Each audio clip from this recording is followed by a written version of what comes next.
मिळेल.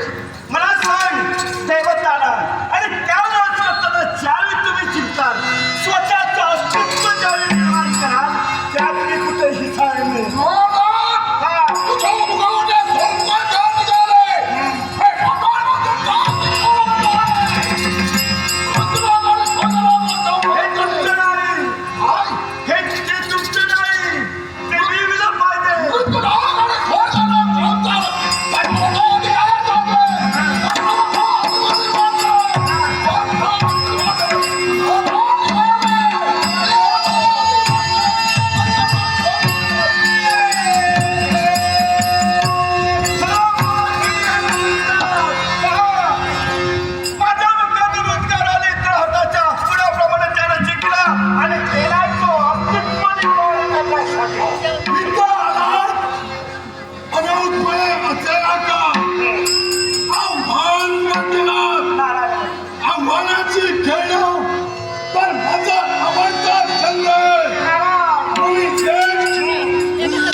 तरी दुःख नाही पण या दोघांत हनन निर्माण झाले होते.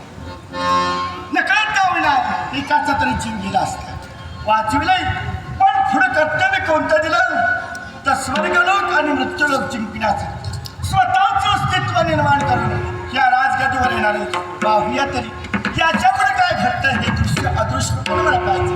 हे दिला हे सुख शांतीचे आनंद मिळालेला आणि स्वयं प्रकाशित प्रकाशणारा परमेश्वर तुझ्या सतीश ज्ञान स्वर्ग मृत्यू आणि पाताळ या त्रिभुवनांत म्हणजे म्हणते वेद विधानाची महत्व दाखवून वेद जनांचा सज्जनांचा उद्धार होतो. तिथं परमेश्वर जे कार्यनिर्वाहाच्या हाती घेतलंय ते सदावित परिपूर्ण होण्यासाठी देवा तुझ्या आशीर्वादाचं अभेद चमक या नारदाच्या सदैव पाठीशी सदैव पाठीशी नारायण